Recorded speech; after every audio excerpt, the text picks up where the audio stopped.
Honestly, ma'am, the family viewing area is over there. This section is reserved for staff and distinguished guests. We can't have civilians wandering onto the parade deck. The voice was saturated with a weary, condescending authority, the kind perfected by those in low-level power who wield it like a scepter. The crowd of proud families, buzzing with anticipation under the South Carolina sun, chuckled softly. A few turned to look, their faces a mixture of pity and second-hand embarrassment for the woman being singled out. She stood alone, a small, unassuming figure in simple jeans and a plain gray t-shirt, her dark hair pulled back in a simple, functional ponytail. She offered no reaction to the gunnery sergeant's loud correction, her gaze remaining fixed on the distant formation of new Marines, a sea of dress blues shimmering in the heat. Her stillness was absolute, a pocket of profound calm in the swirling emotion of the day. But when the base commander, General Madsen, watching the proceedings from the main dais, saw her stance, the way her weight was perfectly centered, her shoulders relaxed but squared, a posture of latent readiness he hadn't seen outside of a forward operating base, he felt a faint, inexplicable jolt of recognition. He leaned forward slightly, his eyes narrowing, trying to place the quiet woman who had just been so publicly dismissed. If you believe that true respect is earned in silence and proven by action, not demanded by rank, type competence below. Gunnery Sergeant Rourke, the man in question, was not finished. He took her silence not as poise, but as ignorance, a confirmation of his initial judgment. He puffed out his chest, the ribbons and badges adorning his uniform seeming to inflate with his ego. "Look, I get it," he continued, his voice now a booming lecture for the benefit of the surrounding families, a piece of impromptu theater to showcase his command of the situation. "You're proud of your boy. We all are. But Paris Island has traditions. This ground," he gestured dramatically to the asphalt of the parade deck, "is sacred. It was paid for with the sweat and blood of generations of Marines. It demands a certain level of respect, a certain decorum that you, as a civilian, might not understand." He was building to a crescendo of self-importance, painting himself as the guardian of the Corps' hallowed legacy against the intrusion of the uninitiated. The woman, Elara, still did not look at him. Her focus remained unbroken on the formations. Inside, there was no anger, no sting of humiliation. There was only a quiet, analytical process, the same one she used to filter out battlefield noise to find the signal in the chaos. This man, his voice, his posture, his assumptions, it was all just noise. Her purpose for being here was singular: to see her little brother, David, stand on that sacred ground, no longer a boy, but a Marine. She had promised him she would be here, a silent witness to his transformation. Her hand rested on the small, worn pack at her feet, the only luggage she carried. Her sleeve had ridden up slightly, revealing the edge of a tattoo on her inner forearm, a stark black line against her pale skin, a detail lost to Rourke, but one that drew General Madsen's gaze like a magnet. The general felt a prickle of unease. He had seen thousands of tattoos in his 30-year career, from garish unit mottos to heartfelt memorials, but there was something about the glimpse of that ink, its severe and unfamiliar geometry, that felt profoundly significant. He watched Rourke preen and posture, and then he watched the woman, who seemed less a person and more a principle, an embodiment of patience that was so absolute, it was unsettling. The arrogance of the gunny was a known quantity, a common flaw, but the woman's silence was an enigma, and in Madsen's world, enigmas were often synonymous with danger or greatness. Suddenly, a sound ripped through the air that was entirely wrong. It wasn't the ceremonial crack of a rifle volley or the boom of cannon. It was a sharp, metallic, catastrophic bang, followed by a human cry of pain, originating from a demonstration area to the side of the main parade deck, where a group of Marines were showcasing infantry tactics. A plume of gray smoke drifted upwards from a mangled M4 rifle on the ground. A training exercise, a simple blank-firing demonstration, had gone horribly, violently wrong. The weapon had suffered a catastrophic failure, a one-in-a-million malfunction, sending shrapnel tearing into the Marines standing nearby. Panic, a cold and greasy wave, began to ripple through the crowd of families. People gasped, stood up, and pointed, their celebration curdling into fear. Gunnery Sergeant Rourke, who seconds before had been the undisputed master of his tiny universe, was now just another stunned spectator. His training screamed at him to act, but his body was locked in that first, critical second of disbelief. His authority, built on rules and regulations, had no script for this. But Alara moved. She didn't sprint. She didn't shout. Her movement was a physical manifestation of purpose, an act of such fluid and startling efficiency that it seemed to bend time around her. In the space between one heartbeat and the next, she had shed her placid stillness like a cloak. Her eyes, which had been soft with familial pride, were now hard, crystalline points of calculation, sweeping the scene, assessing, prioritizing, and formulating a plan. She was already moving toward the chaos as Rourke was still processing the sound. The narrator of history would not write that she ran, but that she arrived. Her preparation was not a conscious thought, but an ingrained reflex, a deep and violent muscle memory awakened from a long slumber. She was not a civilian anymore. She was something else entirely. General Madsen saw the shift, and the blood ran cold in his veins. He had seen that exact transformation only a handful of times in his life, in the most dangerous people he had ever known, in the most dangerous places on Earth. It was the seamless, instantaneous transition from dormant to lethal, from observer to operator. The scene by the disabled rifle was one of controlled chaos turning dangerously uncontrolled. 2 young Marines were down, bleeding from shrapnel wounds, and a drill instructor who had been overseeing them was clutching his arm, his face a mask of shock and pain. Other Marines were rushing in, their intentions good, but their actions disorganized. Gunnery Sergeant Rourke finally broke his paralysis and began to bellow orders. But his voice was just more noise in the rising tide of panic. Alara flowed through the confusion like water. She reached the first casualty, a private with a severe arterial bleed in his thigh. While others were still shouting for a corpsman, she had already dropped to her knees, pulled a thick leather belt from the waist of a stunned sergeant standing nearby, and was applying it as a tourniquet high and tight on the young Marine's leg. Her hands were not just steady. They were a blur of practiced, economical movements. She cinched the belt, threaded the end through the buckle, and used a discarded cleaning rod from a nearby rifle case as a windlass, twisting with a brutal efficiency that stopped the bleeding instantly. She glanced at the Marine's face, checked his airway, and then moved to the second casualty without a single wasted motion. This Marine had a chest wound. Alara ripped open his utility blouse, saw the telltale sucking wound, and immediately grabbed a plastic wrapper from a discarded MRE package on the ground.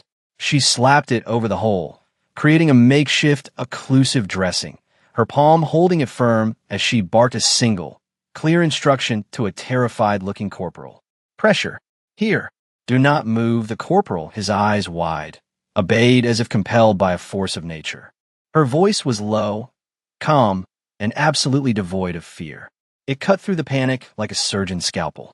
She triaged the injured drill instructor in a second, saw his wound was not life-threatening, and told him, "You're fine, Staff Sergeant. Keep your men calm." Rourke, having finally made his way to the scene, could only stand and watch, his own authority rendered utterly impotent. This woman, this civilian he had just dressed down for a perceived lack of respect, was now conducting a masterclass in battlefield trauma care with an inhuman level of competence. He saw the precision, the calm, the way her gaze took in everything, the way people instinctively obeyed her quiet commands. It was the kind of calm that only comes from walking through hell and finding it survivable. In the deafening silence of his own shattered arrogance, all he could do was stare at her hands, which moved with a grace and certainty that seemed to belong to another world. When the official Navy corpsmen and base medical staff arrived, pushing through the now-parted crowd, they expected to find a scene of bloody chaos. Instead, they found a situation that was eerily, impossibly under control. The arterial bleed was stopped, the chest wound was sealed, and the walking wounded were being kept calm and organized by the other Marines, who were now following the quiet, direct orders of the woman in the gray t-shirt. Her work done, Alara simply stepped back. She melted into the background as seamlessly as she had emerged from it, her purpose fulfilled. The adrenaline faded from her posture, the hardness left her eyes, and she was once again just a sister waiting for her brother's graduation. The crowd, which had been on the verge of panic, was now held in a state of collective, breathless awe. They had just witnessed something profound, an act of grace and competence, so pure it felt like a miracle. Gunnery Sergeant Rourke stood rooted to the spot, his face pale, his mouth slightly agape. The world had just been turned upside down. The pillars of his reality, rank, uniform, tradition, had crumbled into dust, replaced by the undeniable truth of what he had just seen. At that moment, General Madsen began to move. He descended from the dais, his boots striking the asphalt with a heavy, rhythmic purpose that silenced the whispers around him. The crowd parted for him like the sea, his 3-star flag fluttering on a nearby pole. He didn't head for the controlled medical scene. He didn't ask for a report from the arriving medics. His eyes were locked on one person and one person only. He walked directly toward Alara. The tension of his approach was immense. Every eye was on him, on her, on the impending intersection of the highest authority on the base and the anonymous woman who had just saved 3 lives. He stopped a foot in front of her. His gaze was intense, forensic. He looked past her face, down her right forearm, where in the chaos, her sleeve had been pushed up to her elbow. The tattoo was now fully exposed. It wasn't large or colorful. It was a minimalist design in stark black ink, a stylized ancient Spartan helmet, lean and menacing. Overlaid on it, almost hidden in the lines, was the faint silhouette of a stiletto dagger, the kind used for silent, final work. And beneath the helmet, so small they were almost unnoticeable, were 3 perfectly rendered, 5-pointed stars. It was a symbol that meant nothing to 99.9% of the planet. But to General Madsen, it was like a classified document branded into her skin. General Madsen froze. For the briefest of moments, the stoic, battle-hardened commander of Paris Island was gone, replaced by a man looking at a ghost. That symbol, that specific combination of helmet, dagger, and stars was not a unit crest. It was more sacred than that. It was a marker, a memorial, a quiet sigil known only to a handful of people at the very highest echelons of the United States Special Operations Command. It was the unofficial emblem of a unit so secret it was officially denied to exist, a Tier 1 asset that was deployed for the nation's most sensitive and perilous missions. The helmet represented the warrior ethos, the dagger represented their clandestine nature, and the stars were for the fallen. Each star was a teammate lost on a mission that the world would never know about. To see that tattoo on this unassuming woman was like finding a formerly undiscovered law of physics. His mind raced, connecting the impossible dots. The preternatural calm, the flawless medical intervention, the posture of total readiness, and now this. A torrent of classified intelligence, of after-action reports filled with redacted names and impossible feats, flooded his memory. He remembered a briefing about a legendary operator, a woman known only by her call sign, who had turned the tide in a dozen unnamed conflicts before disappearing from the official roster, presumed to be working in an even deeper shadow. He looked back at Alara's face, and now he saw it all. The weariness in her eyes, the quiet strength in her jaw, the profound solitude of a life lived beyond the wire. His entire bearing shifted. The general, a man to whom other generals deferred, straightened his back, drew his shoulders into a rigid brace, and brought his hand up in a salute. It was not the perfunctory gesture he gave to subordinates 1,000 times a day. It was a salute of profound, almost reverent respect, the kind a warrior gives to a living legend. His voice, when he spoke, was low and gravelly, loud enough only for those in the immediate vicinity, including the still reeling gunnery Sergeant Rourke, to hear clearly. "Ma'am," he said, the honorific imbued with a weight that stunned everyone. I apologize. We weren't aware you were in the country. Your presence wasn't on any manifest." Alara simply met his gaze and gave a small, almost imperceptible nod. "I'm not here officially, General. Just here for my brother's graduation." Rourke's face went from pale to ashen. The word ma'am from a 3-star general to a civilian in a t-shirt was a tectonic event. The general turned to his aide, a young, bewildered major. Give me the service file for call sign Spectre, highest priority clearance. Now, the major fumbled with his encrypted tablet, his hands shaking slightly. A moment later, he held it out to the general. Madsen took it, his eyes scanning the screen. He then looked directly at Gunnery Sergeant Rourke, his expression a mask of cold fury and profound disappointment. He read from the screen, his voice a low tremor that carried the weight of an entire hidden world. Captain Alara Vance, United States Army. Unit classification, top secret / compartmented. Formerly assigned to Joint Special Operations Command Task Force. 14 combat deployments to denied areas. Recipient of the Distinguished Service Cross, 2 Silver Stars, a Bronze Star with V device for valor. An Intelligence Star. He paused, letting the weight of the last award, one of the rarest and most secretive medals for clandestine operations, settle in the hot, humid air. He then locked his eyes on Rourke. This woman, Gunnery Sergeant, has bled more for the flag you stand on than your entire platoon combined. You will stand down, you will render the proper courtesy, and you will pray to God that she doesn't file a report on your conduct. The story didn't just spread, it detonated. It moved with the speed of gossip and the force of revelation, a shockwave of awe and humility that washed over Paris Island. It started with the stunned Marines on the parade deck, who told their bunkmates. It was repeated by the corpsman, who spoke of her impossible skill. The general's aide recounted the salute, the call sign, the litany of medals to his fellow officers. By evening chow, the entire base was buzzing with the tale of the sister at graduation. The story was told and retold in the barracks, in the chow halls, in the hushed corners of the NCO clubs and the officers' messes. With each telling, it grew, shedding the mundane details and taking on the burnished patina of legend. The quiet woman in the gray t-shirt became the ghost of the parade deck. Her simple tourniquet became an act of battlefield surgery performed with bare hands. Her calm instructions became hypnotic commands that bent men to her will. The myth-making process was in full effect, transforming a real event into a foundational narrative, a piece of institutional folklore. For the young recruits who had witnessed it firsthand, the experience was transformative. Their entire perception of what a warrior was had been irrevocably altered. They had spent 13 weeks being taught that strength was loud, that it was found in the roar of a drill instructor, the thunder of a rifle range, and the rigid perfection of a uniform. Then they saw her.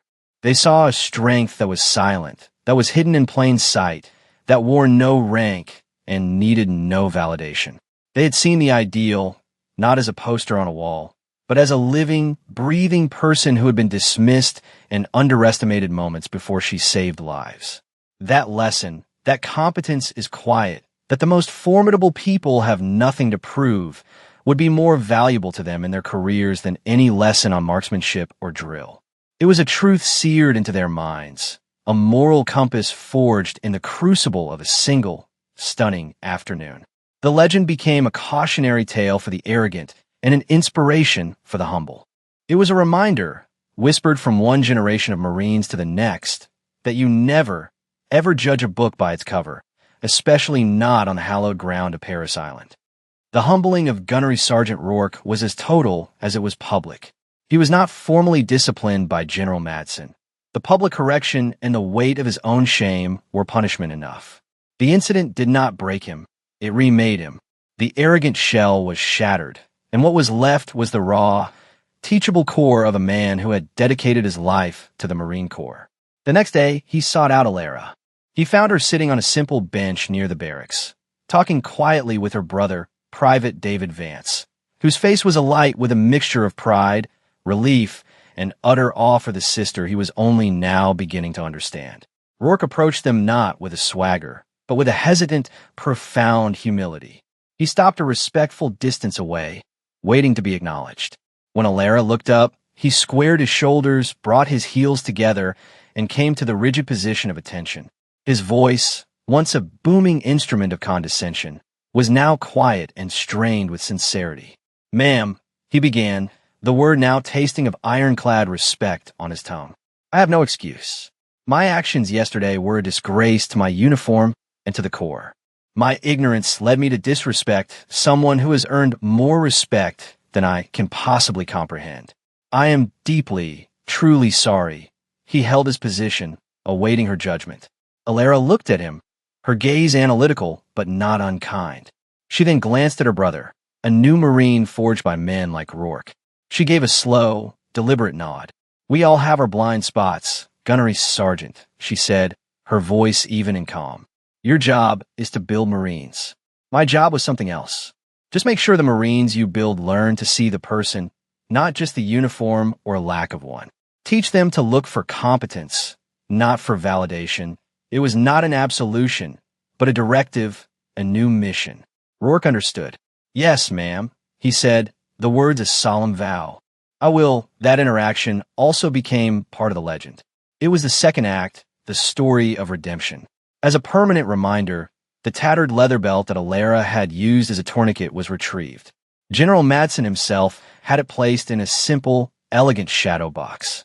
It was hung on the wall of the main academic hall at the drill instructor school, a place where every Marine who would ever train a recruit would see it.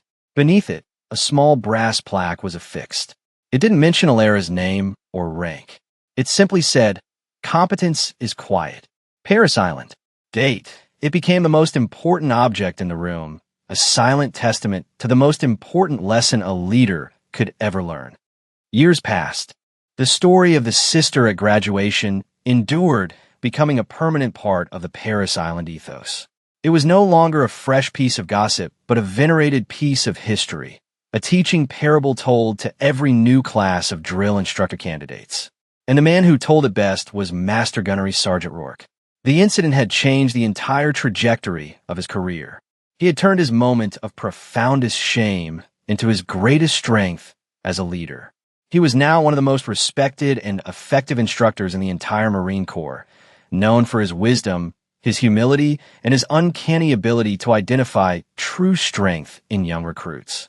He would often stand his class of sharp, motivated sergeants in front of the shadow box containing the old, worn belt. He would tell them the story, not as a legend about a mysterious super soldier, but as a deeply personal account of his own failure. "I stood right there," he would say, his voice resonating with the quiet authority he had earned, not the loud authority he had once projected. "I saw a small woman in civilian clothes, and I saw her as an obstacle. I saw her as less than.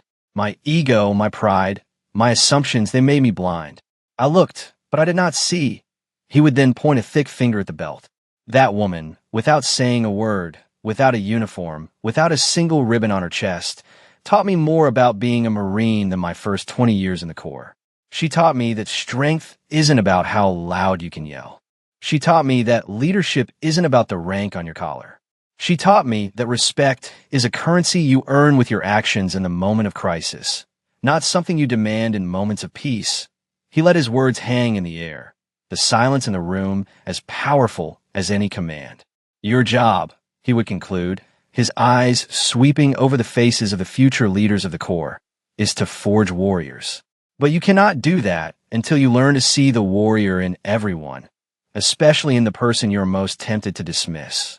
Never forget that the most dangerous person in any room is the one who has absolutely nothing to prove." Alara's legacy was not just in the lives she had saved that day, but in the institutional wisdom that rippled out from her actions, carried forward by the very man whose ignorance had set the stage for her quiet, stunning triumph.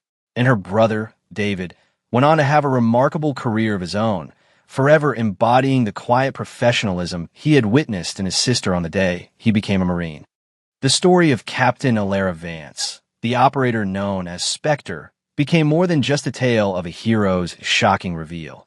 It transformed into a foundational parable for an entire generation of warriors.